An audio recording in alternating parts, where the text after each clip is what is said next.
You're listening to Darling Shine, a podcast by Ellidy Pullen and myself, Chloe Fisher. Join us as we blindly navigate and unpack the raw and often unspoken experiences of womanhood, grief, friendship, and everything in between. Darling Shine is your survival kit to the unexpected shit life throws at you. This episode is brought to you by Surf Stitch. Surf Stitch is a brand that is very close to both of our hearts. We are actually on the billboard, doll, the current billboard in Broadbeach. Yeah. Yeah, we are.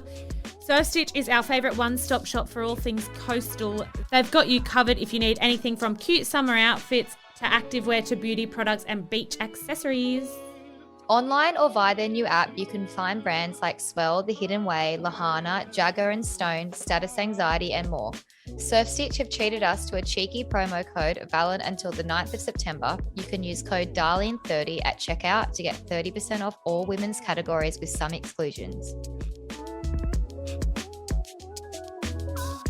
Hello, welcome back to the finale of Darling Shine. Oh my God, Chloe, you're 30. Tell us everything. That looked wild. Oh. It was definitely wild, that's for sure. We started it in Palm Springs on last Wednesday with a bunch of our friends, and we spent the day or the few days there in the lead up to my birthday, and that was amazing. We ate, we drank, we partied and carried on, sat in the pool all day, drunk cocktails, and then we flew from I actually woke up on my 30th feeling a little bit hungover, and I was like, how am I going to do this? How am I going to back this up and get through this day? There's 40 people coming out to meet us in Vegas, and I didn't actually know anything that Paul had planned, apart from him having the show. So we drove to the airport at Palm Springs, jumped on a flight, which was just like struggle street, got to the hotel, and I then got on a little Zoom call with all the girls, I think So what time, cute. Ellidy, I got to the hotel room at like 2:10, and Yeah. Paul started playing in Marquee in Vegas at the pool party at 3. So I literally had 40 minutes to have the call with the girls, got ready. I literally got ready on the Zoom call, which was pretty funny, doing my makeup, looking at my little tiny square on the screen, not in the Yeah, it mirror. was so good. And then everyone arrived. It was a white party. We went and hung out, obviously down by the pool when Paul played. Once we had a few drinks, I kind of feel like I came back, but it was definitely a hair of the dog. I was feeling shady as fuck. And then after that, Paul finished at 5, and we had like this room at the hotel which he had done up with like balloons and streamers, and I had like a donut tower for my cake. And then so we all had like an hour between the pool and this party bus that Paul had organized, and I actually didn't know where we were going. And I kind of should have known, because obviously our friends Jackie and Billy own Thunder from Down Under in Vegas, but it honestly did not even slip my mind for 1 second that we were going there. And when we pulled up, I was just firstly we got on the bus and I did karaoke, and I've got the worst voice ever. I sung Believe, our song by Cher. Oh my gosh, Sure. so good. So I sung that on the bus. I basically killed everyone's ears. And then when we got out, I was just like, oh my God, here we go. I just knew where it was going. And when we got in, basically, there was like 45 of us. And they're like, right, boys up the back, girls, you're with me. Chloe, you're sitting here. And I knew straight away, I was like, this isn't going to end well for me here. I just know my it. I was gosh. just like, Jackie, I know she's up to something. And then the boys came on the stage and everyone was losing their shit. It was so, so funny. Like, none of the girls that were there with us either have seen that show before. Like, you've seen it when we went to Vegas, 10 years ago. Yeah. And so none of them even knew what to expect. And people would, like, I've never seen these girls laugh so much in my life. Like, one of the girls texted me yesterday. She goes, I literally have not laughed that hard in years. And you could hear the boys up the back. Anyway, so the first, they do their first group dance, and then the next thing is they bring that double bed onto the stage, and I just was like, uh-oh, Stop it. this is me.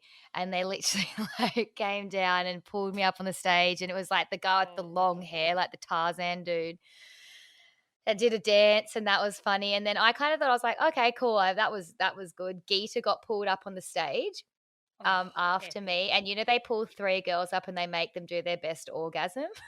Oh my God, yes. Do you remember how awkward it was when we were there watching that? It was so Oh my, embarrassing. so I was like, Geeta's like, I'm I'm so not getting up, glad. I'm not getting up. I was like, get up right now. So she got Oh pulled up on the no. stage, and she kind of got her way out of it. She didn't, the first girl did an orgasm, then she kind of had her hair in like this big long,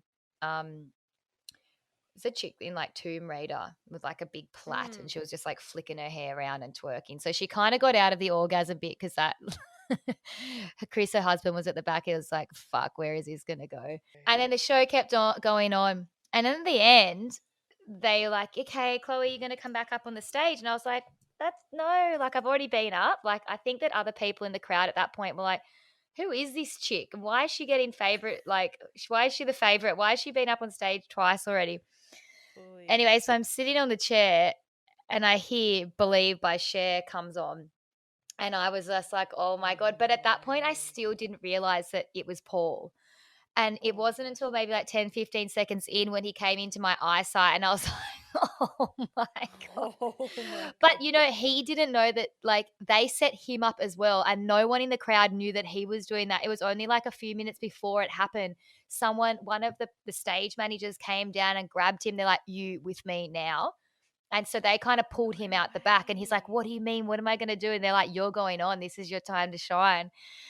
And then No way. he's like, he's like, what do I do? And they're just like, get out there, do your stuff. So yeah, that's when he came out. And I honestly, I have not laughed that hard. Like it was so, so fun. And everyone when we left, literally just it, far like everyone was speechless. It was just so, so good. And then we got back in the bus and went down to Fremont Street to a bar, but my night went south pretty quick as soon as I got on the bus. I think it was because I got thrown around a few times on the stage, but yeah, I Oh had my a bit of a God. spew, which I don't usually do.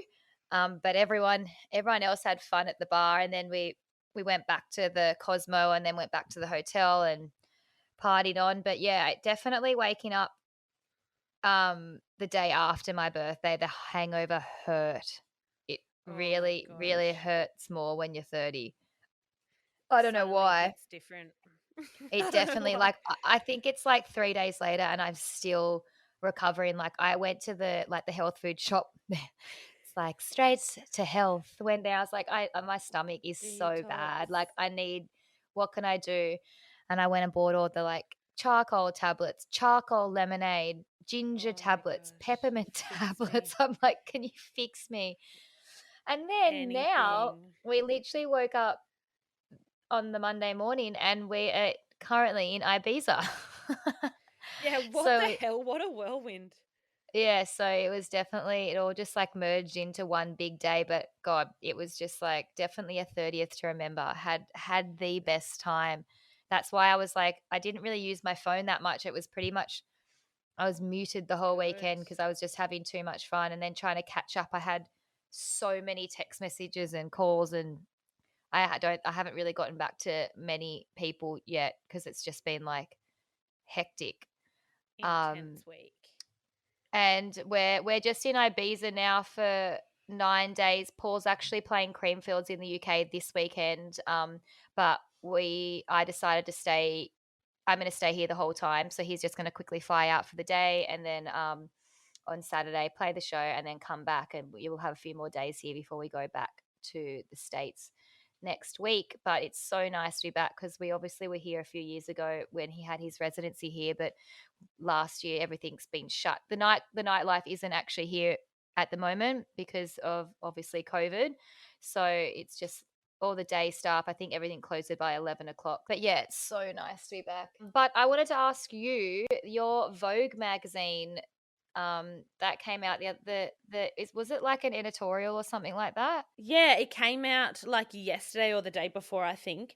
And yeah, it was just like a feature with kind of my story in it, which was just wild. And on Monday, Lauren and I woke up at the Carlisle and I had a message from our management just saying, "Oh, the magazine's out," and I'd completely forgotten about it. So we ran down to the news agency and tried to find some, and the news agency only had 3 copies, so we bought them all, and we were just like Obviously. frothing. I was screaming. I was like, "Ah, yay! I'm in Vogue. What the hell? Like, what the hell?" And then Yeah. kind of opened it up, read the story, and I was like, "What the fuck? Like, why am I even in Vogue? This is honestly just bizarre." And it was just the weirdest feeling. Was it a Like, 2-page thing, like the 2 pages that you saw? 2-page spread, yeah, with just a big picture of me and then the story, which is amazing. This Remy Rippon wrote it kind of in first person from me. Like, we did this big interview and she kind of just Oh, took my that's so words and nice. she wrote it just so beautifully, but like it's really hard to read. And Can you post that on the Instagram? Because I wanna actually read it because I obviously can't here yeah, I will. I think in it's the online magazine. actually. But yeah, I'll send it to you. Um but yeah, I was just like, why? I was just so excited running to see this magazine, and then all of a sudden, like, oh my You god, why am I realise. in Vogue? This is just actually so heavy and sad and like weird. And I was like, should I like I know I should be so happy and it's beautiful, but Yeah, I'm also just like, what the hell? This is just so crazy. I can just like dissociate and just be like, this is so cool, I'm in Vogue. But then also I would never be in Vogue or doing any like heaps of this, like lots of yeah. opportunities and weird things pop up because my life's just so effed up and Chump's not here. And, you know, Mm, obviously I'd do anything to fuck it all off and have him back. But yeah. yes, so we're making lemonade with the lemons that we've been dealt with, and we're just trying to enjoy the cute little feature. Speaking of lemonade and the lemons, has Chumpy's lime tree grown any limes yet? Oh, I don't know what's going on there, doll. I mean, I was actually looking at it this Savo because Tynan popped over. No limes. No So limes. Lauren and I, when it was Chumpy's birthday last year, Lauren and I bought a lime tree for Ellidy Mm. so he could grow us limes to make our margaritas, and Yeah, he girl. hasn't produced one lime yet. No, he hasn't. And we were thinking, do we put some ashes into the soil and then maybe limes will start to grow? Yeah, we don't know what to do. Yeah, we need a family discussion about the ashes. Maybe by the time I It's come back, time. he'll have produced a lime. Yeah, we'll see how we go with the little limey lime. How are you actually feeling? Because how many weeks are you now? Because obviously this is our last step, and this is going to be the last time everyone hears from you about Oh my god, baby for quite some time. crazy. Yes. So when everyone hears us, I'll probably just be coming on to tell you like a birth story. So I've got about under a bit under like 2 months, I think, to go ish. So yeah, I cannot I'm believe getting a that. little bit nesty at home. Definitely Oh feeling my large and in goodness. charge as well. And I'm really starting to feel Yes. like I'm gonna miss my belly a lot when like I honestly am I hate being this person that's like, I'm loving this because I know a lot of people don't like being pregnant. But I did have a shocker in the first trimester. You guys remember that? I was spewing the whole time. But no, now I'm just really like I'm actually enjoying being a big rig and having my big belly out. Like I'm actually I think I'll seriously miss my belly when I don't have it. I know. I'm actually so excited that's the one thing that I'm so excited about with falling pregnant. Like I'm like, Mm, I just want to have that pregnant body. Or yeah. like I think It, a it pregnant woman is so sexy. Yeah, I've definitely always wanted it as well. And I am really loving it, and I can't wait for you to have it too, Chloe. Oh, you're gonna look so cute. But yeah, I mean, Oh. I'm sure in 2 months I'm gonna be waddling around going, "Get it out of me," and I'll just be so uncomfortable that I probably won't be agreeing with what I'm saying right now. But at the moment, I'm like, "Oh, I think I'll miss this." But no, it's Oh, cool. I got so my little cute. bassinet thingy. My bro set it up. It's so cute. Got to get a car seat. Just a few things like that. Got to get a Oh, car actually. Fuck. But nearly time to pop. But I guess the people have come here to hear from Paul, and we've oh, just put it's a you through good app. 15 minutes of our life. But so I guess we should get stuck into this episode. I hope you guys enjoy it. It was very fun recording it. And we both Learned a lot. We loved it. It was so funny. Darlings, we have Fisher in with us today. Fisher, give us a little Monday mumble on a Wednesday, bro. Pierce the people's earballs. Oh my eardrums. God. So for those of you that Earballs. do not know Fisher, you must have been living under a fucking rock. So Fisher pretty much started off being a bit of a larrikin on the side of the WSL tour, bit of a comedian, being an absolute pest. Then he got into DJing. He met Chloe. He's been making her go deaf for the last 10 years. They've been fighting over the rules of Uno ever since. How do you feel about being here today, Paul? Thanks for having me, darling. So good to be on air with you girls. Oh dear. Oh my God, this is going to great. be a funny one. We've been prepping we've been telling Fisher about this for a few weeks, and he's been like, it was so keen at the start, and then the last few weeks he's been like, oh, I don't know, like if like I might be sick, I don't know. He's finally here. So here we are. I'm here, ready. For you guys that don't know out there, we're pretty much in a sweatshop right now. Yeah. Are you cooking, bruv? Cooking in here. Yeah. Chalking. It's good though, good one, isn't it? Lots of people, Fisher, want to know why do you choose to be bald when you can actually grow hair on the top of your head? Talk to us about the Yeah, dook. see that? Yeah, no, look, listen, they don't look at the back end of it. I've got the big old helipad on the back. The front grows sweet, but I've put so much hair dye in it now that it's actually dyeing at the front. Oh, so really? I had to actually shave The that dook. front bit off. That shit back there is The shiny dook doesn't too. exist at the moment. Yeah, Talk it's to a us. nice We shine. did have one guy write in and say, how does he get it so shiny? That's pretty funny because I know that they sponsored our episode the other week, but I've been using Bang & Bod for like years, and he was trying to get some shaving cream for his head, or like whatever, like oil, what you put on after you shave your head. I'm like, you need to try this stuff because it is amazing. It smells so good. Anyway, he's been using Bang & Bod on his head. That's how he gets it so shiny. But you've actually got a really funny story about Bang & Bod that we were dying laughter last night, remembering. Do you want to tell the story? Yeah, basically I've been using that stuff for ages, and I actually really enjoy using that shit. It's good, the old Bang & Body. But the smell is so good. And one day me and Chloe were going for a swim at these like rock pools, and all of a sudden like a marching fly started biting me on the head, and I was like, fuck, are you kidding? And the thing wouldn't leave me alone, and I just put Bang & Body on my head, and I think that thing was attracted to the smell. There's actually gnarly. the videos. I just happened to be filming us going swimming. Like I put my camera down to like film us going in the water, and there's this full video of Paul like slapping his head because the fly would not for like 3 minutes stop attacking him until he went under and washed the Bang & Bod off his head. So it was aroused by the Bang & Body. Yeah. So don't use it. Not around. my Bang & Body, the smell of the Bang & Body. But that is good shit. We'll find that video and get I that do up. love that stuff. That shit's so good. So we know you're OCD as fuck. What is your I don't pet know where hate, any bro? of these are going though. Hey? What is your pet hate? My pet hate being OCD. Few of them. Everything. Literally everything. You walk Shoes into in the the Fisher house. household, and Fisher will literally like make you show him the bottom of your shoes before you like enter. Or take them off. And then he'll like, Right. if you go to sit on his couch, he'll kind of like inspect you, like just make sure you're real clean and shit. Yeah, there's definitely no crook feet hanging on my couches, that's for sure. The worst mistake we ever did was we bought a white couch, and I just see people put their grotty, dirty feet on there, and It's I'd be been like, nah. returned. It actually didn't get returned.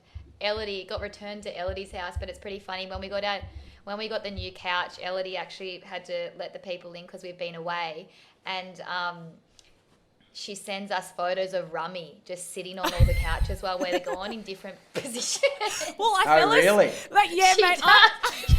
Look, I fell asleep on your downstairs couch the other day, and I woke up and little Rummy's just tucked on the edge, and I was like, oh, this is the grey couch, not the white couch. So look, Yeah, maybe see, it'll the be shedding of the fur just does my She head in doesn't right shed, brother. She doesn't there. shed. You're tripping. You've let her go on that grey couch. It's the Nah, white I one. love Rumdog. I love Rumdog. She's good. Yeah, she fucking misses you. Anyway, so favourite thing about Chloe? What are you going to say? Everything. Aw. Yeah. But if you could pick one thing. Doll. Everything? Everything. One thing, sorry. Yeah, one Probably her smile. Oh. One thing I love her little cheeks. What What was about that? one thing you love about Ellidy? Yeah, what One about good me, thing bro? about Ellidy.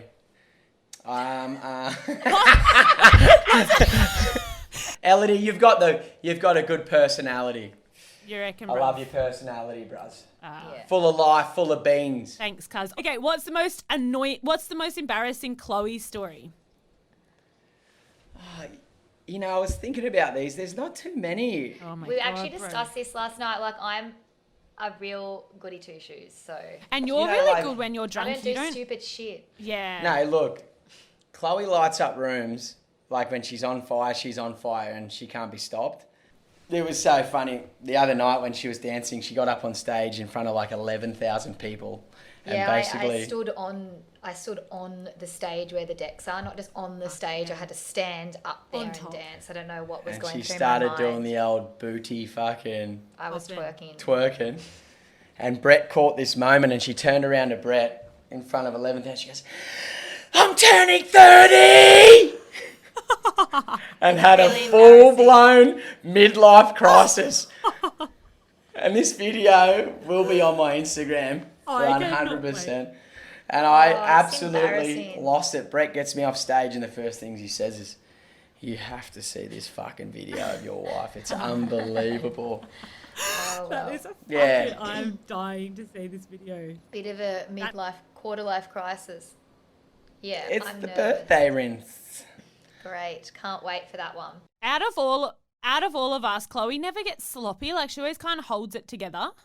Speaking of Oh, sloppy, no, I don't know. She gets sloppy. speaking of sloppy, how did you meet Ellidy for the first time, Paul? Yes, me and Ellidy. We met at Newport Arms. Lucky I was wearing a Was a great- wetsuit that night, cuz. Yeah, you were wearing like a Catwoman outfit. I I was wearing remember it. I full was head to like, toe wow. leather. Mate, I'm going to have to call you Ellidy Buttin, eh? She butts in on every question, mate. Are you like, yeah, you answered a question for me, mate. Hey, instead of Ellidy pulling, it's Ellidy Buttin. She's asked me. Anyway, basically, back to the story. Yeah, Ellidy had a big one that night, and I remember leaving with Chloe out of Newport Arms, and I went, "Is that your fucking friend on the grass there, passed out?" And she's like, "Damn straight it is." And so I had to go over and put her over my shoulder. And Wow.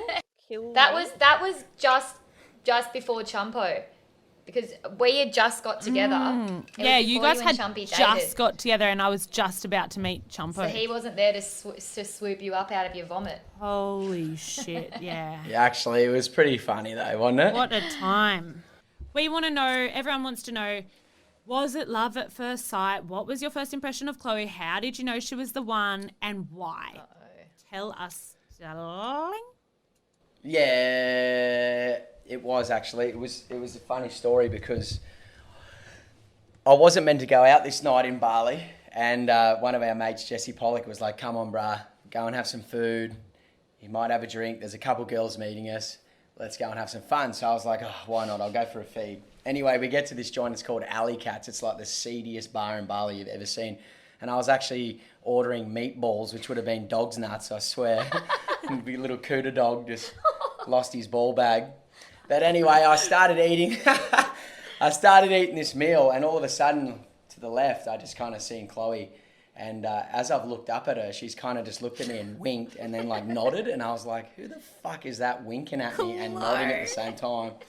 And she had this So I like picked him up. little boob tube on and her shorts and like this bandana thing around her head. Is that what you'd call it, a bandana? I guess? exact Yeah, Yeah. had a big bow And on my head. I was It's like, a present. wow, she's really hot. And anyway, I didn't think anything of it. I kept eating my meatballs. And she come around the back and she's like, "What are you doing?" And I was like, "Fuck, not much. What are you up to?" And she's like, "You're not drinking?" And I was like, "Nah."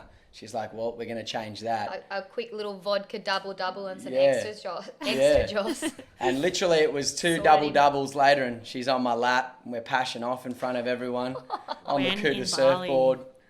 And then basically that was it. We were pretty much, I chased her around Bali for like a week straight. I Annoying. fell in love with her. He was annoying at the beginning. And Yeah. then I was staying with Renee and Tash, our friends, and they were just like, fuck, will this guy fuck off? Like, everywhere we go, we wouldn't even tell him where we were and where we were eating and stuff. And we'd turn our back and we'd be at this restaurant and Paul's sitting at the other table. It's like, Oh, mate, I wasn't that creepy. Well, Are you you were. kidding? You just were there. okay. Paul is so turbo. So many people have written in and been like, is he ever grumpy? Like, is that Yes. him all the Yes. time? He's fucking, I'm here to say he can have his he has his highs and his lows. Yes, he definitely does. Mate, I get grumpy as. Well, she pisses me off sometimes. So What that's always goes good. up must come down. Yeah. That's pretty funny. I do get grumpy. People are like, you're always happy. And I'm like, yeah. Yeah. Not all fully. the time. And they say that to me too, and I'm like, I'm not really just going to post about me when I'm fucking pissed off. Like, Ellidy can be pissed off for sure. It's really hard to be angry you're at her, though. Kendall. Nah. Yes. But I mean, most of the time we're way more happier than we are grumpier. Well, yeah. Yeah, Otherwise we yeah. wouldn't Like be it's only together. every now and again. Like this morning actually is pretty funny to think about one. We actually got up at 6:30 and we haven't really been getting up that early, and we're going to do some Barry's boot camp. And Chloe gets in the car and I haven't eaten anything, and if I haven't eaten I get hangry, and I'm just like, and then she's always like, so today we need to do this, and tomorrow we need to do that, and we have to pack for this thing, and then we've got a meeting over here, and I'm like, would you just shut the fuck up? We're not talking business right now. We're going to go train and we're going to keep it mellow. She's like, oh. Chloe That'd be thinks right. so far ahead about Mate. everything. Like, Mate, my brain hasn't even woken up and she's already got like 18 tasks in front of me. I'm like, no. same. not I'm like, happening. oi, get minute it by done. minute, I am a 1 foot at a time person, and Chloe's like, Oh. Yeah. yeah, Well, nah. You're lucky you both have got me because you wouldn't be anywhere without me. But Ellidy, you're a morning person. You're up at like 3 a.m. and you go to bed at 1. Yeah, but I'm not planning Yeah. dinner at 3 a.m. and shit like Chloe is. I'm No, I planning really No. am. planning my morning walk and my coffee, and that's it. Yeah, like one of the best things you did on this show was when you said about her spreadsheets. Mate, Yeah. her Fucking middle sums her name up. is spreadsheet. I love it. Yeah. I love it. I can be love Ellidy it. Buttin, and Chloe can be Chloe Spreadsheet Fisher. No, but Ellidy butting is just so perfect because it's like pulling, but instead of Yeah, pull but- in, I it's reckon butting. pull in works. Ellidy pulling in. Nah, you're not getting that. You're not getting away with that one. Ellidy Button. All right. I feel like one thing though with Ellidy is she's got like, Tell me. there's one thing that the listeners don't know. You've got Mongo strength. Like I remember you put me in a headlock one Thank night. I you. couldn't get out of it. I She is a am- strong woman right there, folks. No one realizes that I am strong. I don't go to the gym, and I'll fuck everyone up with like a little arm wrestle. Like She anyone. breaks me. My Mate. brother's really strong, but like I don't know. I think- have never been put in a headlock harder than what Ellidy's put me in one. Yeah. When she was drunk one night, she had me in one. I was dead set, nearly about to pass out. I was like, wow. Don't mess with me, eh? Like I would massage Chumpy, and he'd be like, "Ow, like it's too hard," and I'd be like, "What do you mean? This is Oh my good God, pressure. don't This go is there with stunning." What you said last night. Yeah. I don't look strong, but I am. Thank you. I like that. That's a compliment. Far out.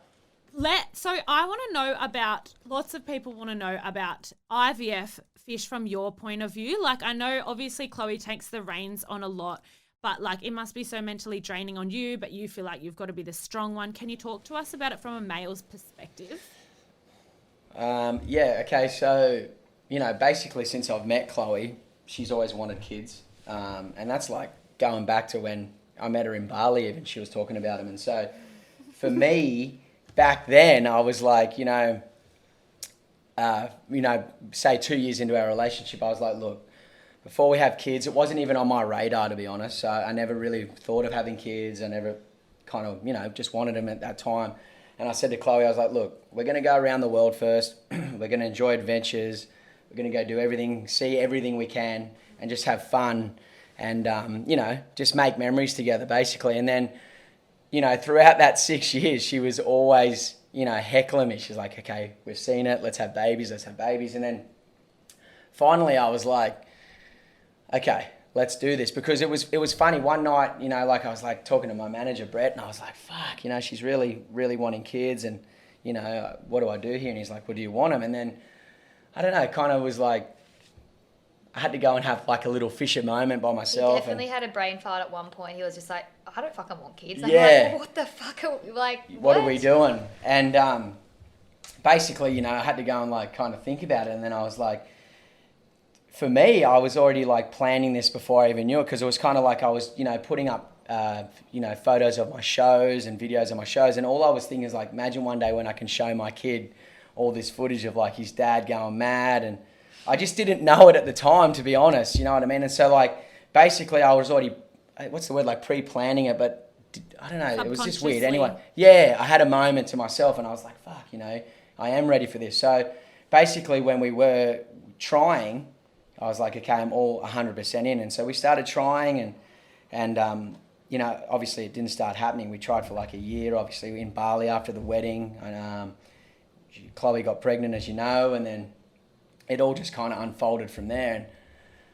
And it's been hard. Like the funny thing for me, well, it's not funny, the heavy thing for me, I should say, is seeing your wife get, you know, really down and depressed and sad, and there's not much you can actually do as a human except be there. And there's not many words that you should say or can say at that time. You know, you just got to kind of be supporting. But for me, like I said, I kind of am now like, you know, before I didn't want kids, and now I'm just like, fuck, all I want is a kid, you know? Every day, like at the moment, we like see like someone walk down the street with a baby or something. He's just like, fuck, can we just have a kid now? I'm like, dude, yeah. We have been trying like for nearly 2 years now. So I'm trying. But you know, like, I don't know. So that was just a little introduction to tell people out there, you know, basically I wasn't really ready for babies. I didn't know. And then now I'm like, you know, all in. And then this IVF, you know, you think, all right, it's going to happen straight off the bat. It's going to be on. Everything's going to be good. And obviously it hasn't been like that at all. But the one thing for me that I get worried about the most is when I'm sitting there with Chloe and we're in Dr. Ong. You know, she's so excited. You know, he's like, okay, you got 5 eggs or whatever we got. And I'm just sitting there going, oh my God, like, you know, obviously in a dream situation, those 5 eggs are going to be A-grade eggs. Everything's going to be golden. She's going to be pregnant, but it doesn't go like that. So I just tell her, I'm just like, look, don't get your hopes up right now because we've got a long road ahead. And then for me, it's like, I see her get so sad and I get angry. Like, not as in angry towards her. I get angry because it's just like, I know how much she wants it. And I know it's how... frustration and as I know well how between much, the two of us. Yeah, but I know how much she wanted and I know how much she wants a family. And I want a family too, you know. I want to see that. And obviously, like what I told you before, you know, I want to show my kids the world, what we did. Go around, you know, obviously by the time he's 20, I'll be 69. So I definitely won't be DJing Coachella, but you know what I mean? I could definitely be like going there with him. Well, I won't be that old, but you know what I mean? But like, I just think, yeah, you get the emotions that you go through as a man it's pretty gnarly because, like I said, you just feel... That's where I kind of helpless. like, I had noted down as well because, you know, I know that I go through my ups and downs. I go through like the craziest emotions and I feel like once I come out of that and I have time to reflect, I feel so bad myself because obviously like even going through miscarriages and stuff like that, like you have suffered like this immense loss as well. And I feel like I don't support you at all. And I realize that, and it makes me so rattled that like you do forget as a woman. And like, do you feel supported by me? And like, do you speak to your mates about what we're going through, and you know, or do you keep like, you know, how do you? I don't help really yourself? talk to too many people about it. I don't feel like I need to. I know what we're going through, and I just kind of want to support Chloe. But as for the support, you know, like. There is certain people that I do talk to. For instance, my manager, Brett, he's definitely one of them. I talk to, you know, my brother because he went through this as well with his wife. But they're about it. And then, you know, every now and again someone will ask me how I'm doing, but I just kind of keep it brief because, to be honest, I don't want to... It's not like depressing, but I just don't want to go down that road. I'd rather be positive and just move forward and try to get me and Chloe into the next stage of what we need to do to have a baby, Rather you know what I than mean? dwell on the- Rather than dwell on things. And I think also I'd rather my friends be happy around me to keep me happy. That's basically what it is. I think when you try to bring that bad energy around people, like, you know, then they think, oh, he's sad, maybe we just need to chill out. No, you want to keep the brain moving, keep busy, go and have fun with your mates. That's what they're there for, you know, that kind of support. And for me, that's all I need, you know. And if I do need to talk to them, my friends know that I'll reach out. Like, that's my true friends know exactly how I am with that kind of stuff. And so if I ask them, then they know, all right, Fisher's, he needs to have a chat. But if I don't ask, they never come at me with it. So it's just the support of having them there. And then also Chloe's, when you asked me about that before, no, you're amazing with it. I mean, I think, you know, we cheer each other up, and we move on, and we get it going. And sometimes I can be a bit like, I guess when it's she does, frustrating. yeah. Overall, it's fucking frustrating. Like, we have no answers, and like, you just want to have the answers. I want to have the answers. It of course, like, we will like naturally butt heads at times, because like we're pissed off, and we're just seeing everyone around us being. It's so easy for most people, and then we're like, well, what are we doing wrong? What's wrong with us? Yeah, we're not. I don't think we're doing anything wrong. I just think it's our journey and what we are facing. But yeah, basically, you know, I'm just there to love Chloe, support her through this stuff, and that's what we do. And you know, it's a hard road for us. But other people are on the same journey, and they're in like I know people that have had 15 of these IVFs, and they're still trying, and it's like wow. Yeah. And they're trying for like 5-6 years, and I think, okay, we're pretty good. Like, we're going to be all right. We're going to get through this. And you just got to look at the positives, because I think once you start dwelling and going down the negatives, we'll then forget about it. You guys are the perfect together, because you're the positive energy that pulls Chloe out, and Chloe's the more realistic. Like, you're like, you can just be like that lighthearted through everything. And I need that, because like I definitely get in like these ruts, and it's like, wow. Of course. It's also being the girl, and it's your body going through everything, and Fisher's seeing you so upset, and he, like, obviously it rather than him getting upset too, it's like this anger thing, because he's like, I don't want you to be sad, like I want to pull you out of this. And it's like this two different headspaces, but you need that. You guys are just perfect together. I cannot wait to see you both be mum and dad. Yeah, sometimes it's funny though when she's like in those moods, and I'll just be like, listen here, snap the fuck out of it, get up and move on. Right now we're going to have some fun. And she's just like, and I'm like, let's go.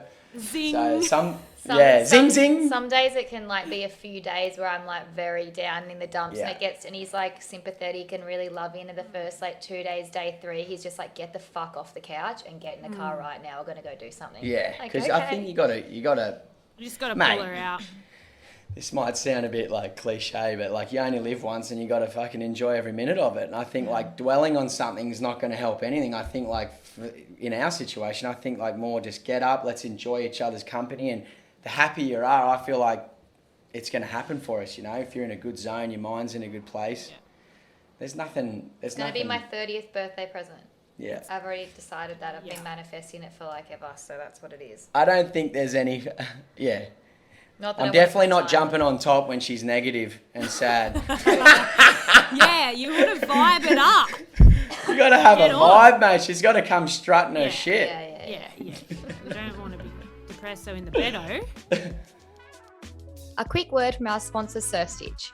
2 of my favourite brands available on Surf Stitch are Nat V Basics for super soft and comfy undies. They literally are the only underwear brand that I wear. I literally live in their underwear and bras. And obviously Preen bags for travel bags and accessories. We love that. So do not forget, you can shop all women's categories either online or on their new app with our exclusive 30% off promo code DARLING30, valid to the 9th of September. Some exclusions apply. No, I just can't wait to see you guys traveling around the world with little ones. Like, imagine at tour life, you would have this little kid, Chloe breastfeeding. Well, that's what like I was saying before. You know, I was already envisioning that ages ago when I didn't even think I wanted kids, and like now there's not a day that goes by where I'm like, I just can't wait to be at an airport with my little man or little girl on the front of my chest, and we're just kicking around airports going, and I'm playing big shows and they're there. Yeah, he's like, yeah, I'll just hold it when it's being good, and then you can hold it when it shits, pisses, needs to eat, needs to be fed, like up at night. Yeah. I'm like, oh, okay. And like, She'll be you the know, funniest dad. oh, I can't wait, mate. My kids are either going to hate me because I'm going to kiss him and annoy him, or her so much. When we have children, when the kids are in high school, no one's going to want to come to our house because they're going to be like, oh, that whatever the kid's name is, his dad, he's a bit of a psycho. We're not allowed to wear shoes. Like, he watches us do everything. Like, we're not allowed to spill a crumb on the floor. Like, that's what it, like, the mum's way cooler. Oh, I had a friend like that. Everyone had to wash their feet before hopping inside and everything. That's going to be Fisher. Yeah. Mate, my mum used to make us do that, actually. Really? Yeah. I can't even imagine. Yeah, that's where I get my OCD from. Are you kidding? Oh, Yeah, I'm not going to be that gnarly. Oh, that's going to be so cute. And like when you teach it how to surf its first little wave. Oh. Well, he's gonna be able to teach your bubba how to surf first. Yeah. Yeah. That's going to be... Uncle Fish. Yeah. Are you excited to be Unky Fish? Yeah. I can't wait for your baby to poo on him. It's funny though, because like the one thing about like when you have your newborn, I'm just going to be so nervous I get so nervous picking up new babies. I feel like they need a couple months before I go around them. I'm always like, far out there. So It was actually funny fragile. yesterday when we were talking about when we went for a walk to the beach. I was just like, what are you going to do when the baby, like, we're at a restaurant and like it has a blowout and it shits and it goes out of its nappy and it gets on your white shirt? And he's like, well, I go, so I'm going to literally have to bring a change of clothes for my baby and a change of clothes for my husband in the pram every time we go out. Literally. You can have two babies that can't deal with Mate, messes. one of us has to be clean. Fish is Shut so up. good with kids. Like when little Hazy's over and Pippi and that, like I can just so see you with a little girl. I just see Yeah, I girls. love girls. I reckon they're so cute. Little girls. Little girls. Oh. Fish, would you ever adopt? A bunch of listeners wanted to know. Would you ever adopt? 100%. We actually speak about that all the time, Yeah. and even like we'll obviously want to have our own baby, and we will have our own babies. But I think that we will actually, someone actually did write in a few weeks ago saying like, you guys have been talking about the term adoption very loosely, and you don't understand how actually hard adoption process is. And no one understands that, and like they've been through this for years and years and years. And like, I'm not saying by no means that adoption is like a walk in the park, but it is 100% something that Paul and we would love to do, adopt a child, 100%. Even to add to a family of our own, you know, we would like to have our own children, but we'd also like to do that as well. Yeah, that'd be epic. Down the track. And you've actually just recently sponsored a little one too, haven't you? Oh yeah, she's so cute. She's from South Africa. Next time we go to South Africa, we're gonna go and visit and bring like So cool. some fun, cool clothes. Yeah, you can go visit them and colouring books and all that sort of stuff. Play them a So little show we thought for that if we sure. can't have our own baby right this second, we should probably sponsor a child. So that's what we did the other day. Oh, I love it. I can't pronounce her name, so don't ask me. Um, What is it? It's called like Refalo, I think. She's so cute. So, about Fisher and music. So, what is the biggest misconception, Fish, about you, and also misconceptions about your life making it in the music industry? Would you say? Oh, what's a misconception again? Like, I mean, I think people think you're like drunk all the time, I am. or I'm that pissed you're right just now. partying all the time, and they don't see the work behind it, all the work that Yeah, but I couldn't give a fuck what they think, honestly.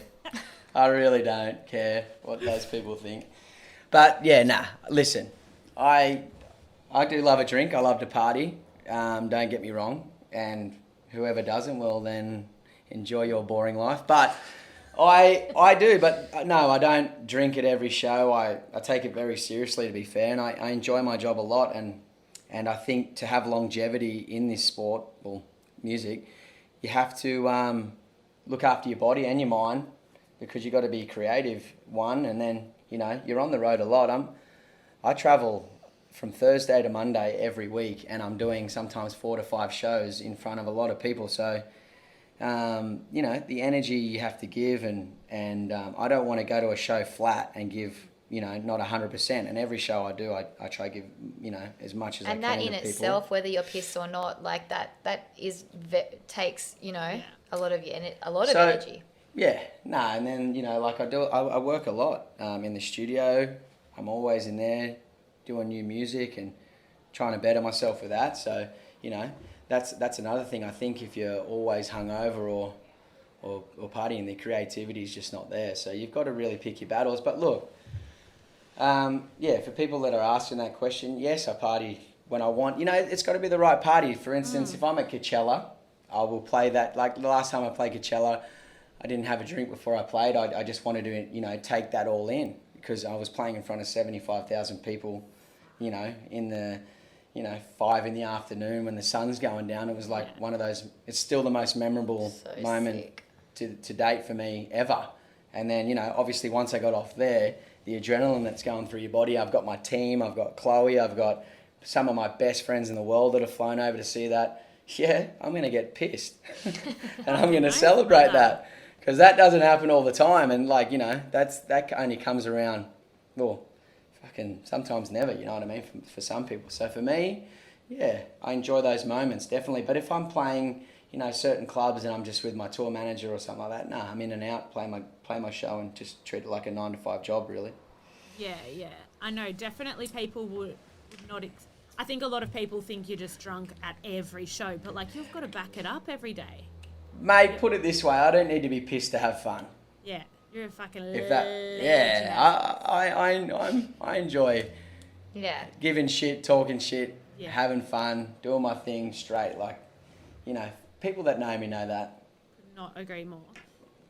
Was there ever a point when you were an up and coming musician that you were like, fuck, I might not make it. What am I gonna do? Like, do I go back to surfing? Like, was there ever that point, that pivotal moment where you really had to have this inner, like, mental chat with yourself? A lot of people just think it's been the last 3 years that, you know, I've been in this game, but I started pretty young actually when I was surfing, and I've been doing this now for 13 years. So, you know, those 10 years to get here to where I am now weren't easy. You know, I was getting paid $50, losing money to get to these places to play, but enjoying every minute of it. Like, some of the best memories I've ever had was when I was so poor, just trying to get to a show and, you know, bumming a lift off some bloke I didn't know and trying to scab some food to eat because I didn't have coin to do it, you know, like, but it was epic, and I wouldn't change that for the world. But negative thoughts about quitting, never. I've never ever had that kind of, you know, that I've wanted to quit ever. I've always been like, I'll get there, and I've always manifested where I want to be, and here I am doing what I love and what I've always wanted to do. And it's funny, you know, there was a clip sent to me by one of my best mates, Dean Morrison, who's a surfer, and it's a clip when I'm 17 and I'm in a bus and we're in Perth and we're going to surf, and he captures a moment where I'm like, I will be one of the biggest DJs in the world. At 17 you said that? Yeah, Stop it. I'll be one of the biggest DJs in the world, mark my words, give me 10 years. And I never even remember this clip. I was actually just talking shit, to be honest. It wasn't like a cocky thing. I was just having a laugh, because when you see the clip, it's actually funny. We're all just mucking around, joking and talking shit. But he sent that to me, and it kind of gave me goosebumps, because I was like, holy shit. For one, how did you fucking find that? And two, it's like, you know, I've been manifesting that shit for a long time. It's so 10 years later. Yeah, this is like, you know, a long time later. And look, everyone has their ups and downs if they're ever going to make it or whatnot, but I think you just got to, you know, fucking push on and keep doing what you love, and eventually you'll get there. Literally started from the bottom. That's the best story. Did you know that losing it was going to be so massive? No. Do you remember we used to just drive around in the car, like, listening and just going, what do we reckon, what do we reckon, what do we reckon? You know, it's funny, that song, basically, it was made in an, you know, basically in an hour and a half. The tune was fucking basically made in an hour and a half. And like, it was so funny. I got a call from Coachella actually, and this was for a 2 p.m. slot in a free tent. So I didn't get paid for this show, and they rang up and they said, hey, this DJ's pulled out. Do you want the slot? And I was like, fucking 100% I want that slot. So I remember driving out there with Chloe, my manager, everything like that. And I just finished that track. And I remember like putting it on in the car, and I said, what do you guys think of this tune? And they were like, holy fuck, let's see what this thing can do, right? So basically I get there at 2 p.m. and my career's, it's getting there in America. It was definitely on the rise. That was the first 6 months of when I really started seeing growth. And 2 p.m, mate, that tent was fucking chock-a-block. There would have been at least what? It was I don't know. busy. A lot of people. And I got up and one of my mates, Angelo, was standing behind me, and I'll never forget this. It was like probably the 5th song in. I said, hey, get your camera out and grab this moment, and let's see what this song can do. And basically, I fucking dropped losing it, and that tent went fucking bonkers, mate. Like, you've never seen anything like it. Nuts. I remember the fucking ground shook and the fucking tent was up in the air, and I just went, get in. And it was funny. It was the whole clip, basically, you know, it was the start of the flick of the wrist. It was losing its moment. And I posted this clip, and me and Chloe and that, we just went into Coachella that day after I posted, and we just partied and had a hell time, celebrated and whatnot. And when I got home, that clip had gone viral, and Brett's phone had gone absolutely bonkers as well, with, you know, calls from all over the world saying, hey, what's the fucking deal with this song? Who's this kid? Give, let's go. And basically, the next week, Coachella actually gave me a slot on one of the main stages, which was the Yuma tent.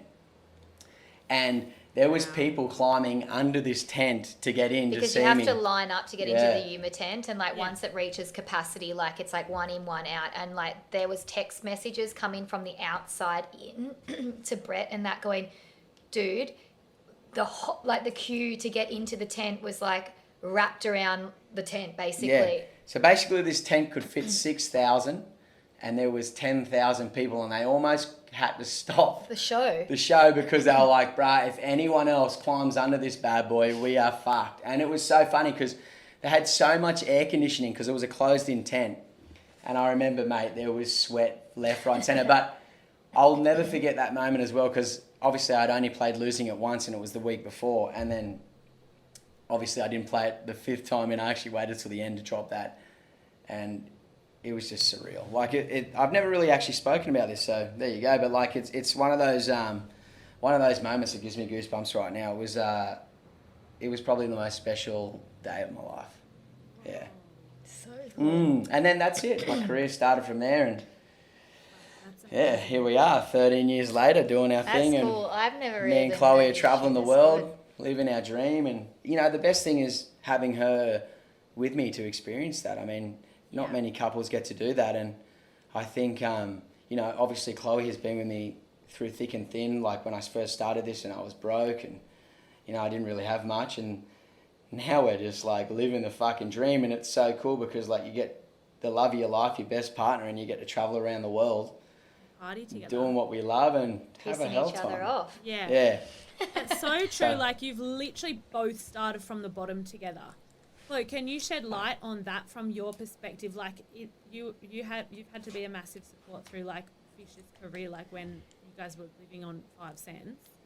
Yeah, I mean, I feel like I think that there's like a lot of misconception as well with that. Like a lot of people ask like, how do you do it? How, like, you know, DJ wife, blah, blah, blah. But it's not weird at all for me. Like we just travel around. It's just like normal life. We go on the road. It's almost like she's the DJ though. I've got to grab her bags, put the bags in the bag. All right, you ready to go? Get your shit together. Let's rock and roll. What happened to Chloe's DJ career? Do you remember that? Oh, mate. And then like now I've got like a tour manager who comes with me everywhere.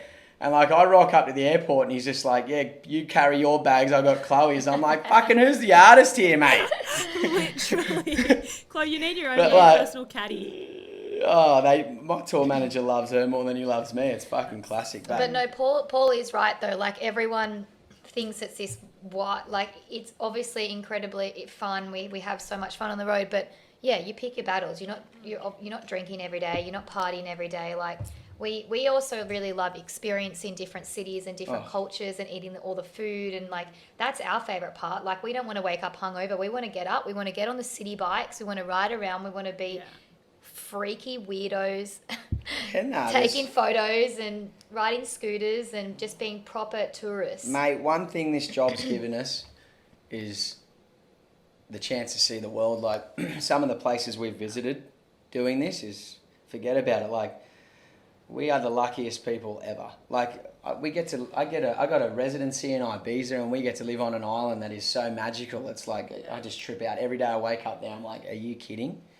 This is unbelievable. Then I love America. I live in America, and every state's different here. It's the most amazing things to do. You meet the most amazing wild people here. They're just the funniest crew ever. They just crack you up every day. And then obviously, you go down to Brazil, you got those places. I don't know. It's a magical thing. But the thing is, like what I said, what Chloe just said, I mean, is you don't want to always be hungover to see these places. You want to go and experience them and experience the cultures. Because you don't usually have that much time. No. So, yeah. Is Ibiza your favouriteest place in the world? Look, it's definitely top 3. Look, I reckon it's up there, but Bali's my favourite place in the world. Bali's special. Mate, for me, Bali is just like one of the best joints. You get your fucking scooter from the airport. Let's rock and roll. Get your bintang. Yeah, mate, everything's easy. You don't have to think in that joint. If traveling in and out of Bali wasn't so difficult, we would 100% live there. But it's just so hard to get in and out of. But I do love and Bali. You can just do everything in Bali. Like you can eat any of the food you want. You can get like all Indonesian stuff, but then they have all the Western shit. You can literally just surf the best waves. You can have your resort thing if that's what you want to do. Oh, I love it. I love it so much. I think it's still, and you know what? It's like a special place for us, really. Like obviously you've spoken about the wedding and stuff being there, and like having you guys there for that, and then obviously meeting Chloe in Bali. That's another special thing, and then ever since we met, we were going back every year to Bali just to do our thing. And I think even before the year I met Chloe, I lived in Bali. Yeah. I was living in Bali. I was there for probably nearly 8 months, I think, 6 to 8 months, and it was the best times of my life. It was amazing, and I just think the people there are epic, the culture's epic. But don't get me wrong, like Ibiza in America, I love living here. And Australia. You can't beat home. Look, I love how much you two just still don't take anything for granted. Like your life is just turbo and amazing, and you've got everything at your fingertips, but you're just so grateful for it all. Oh, I wake up every day. Even when I'm whinging, sometimes I think to myself, "What are you fucking whinging about?" I think that all the time. I'm like thinking, is he really fucking whinging? Come on. No, but it's funny. It's funny what you whinge over though. Like it could be the smallest shit, and you're just like, "Shut the fuck up." It's like so some dirt on the floorboards. Yeah. Pull yourself together, and you're like, "I'm a fucking loser. Life is actually pretty good." Look at me. Yeah, mate. It's funny, even just, I did a back-to-back with one of my best friends. We did a show in Denver. It just recently went, and like me and him basically had to walk off from everyone and just have like 5 minutes just to like fucking seriously just take what just happened, 11,000 people came to watch us two bullfeds go fucking mad on stage, and I just think, nah, forget about it. It's fucking unbelievable. So definitely. I appreciate everything and I love everything. Take those moments in, brah. All right, we are going to wrap up today with some fuck, marry and kill for you, brother. So, who would you fuck, marry and kill? Chris Hemsworth, Luke Rockhold, Conor McGregor. Ooh. Oh. Well, I love Chris. Yeah, Chris is definitely not. I'd have to say Rockhold. No, you got to pick one to fuck, one to marry, one to kill. Yeah. I'd definitely have to fuck Hemsworth. If you're listening. Yeah, that thing. Imagine slapping that fucking ass. Actually, I have slapped it. It's pretty good. Oh, yes. Yeah. Oh, that's so good.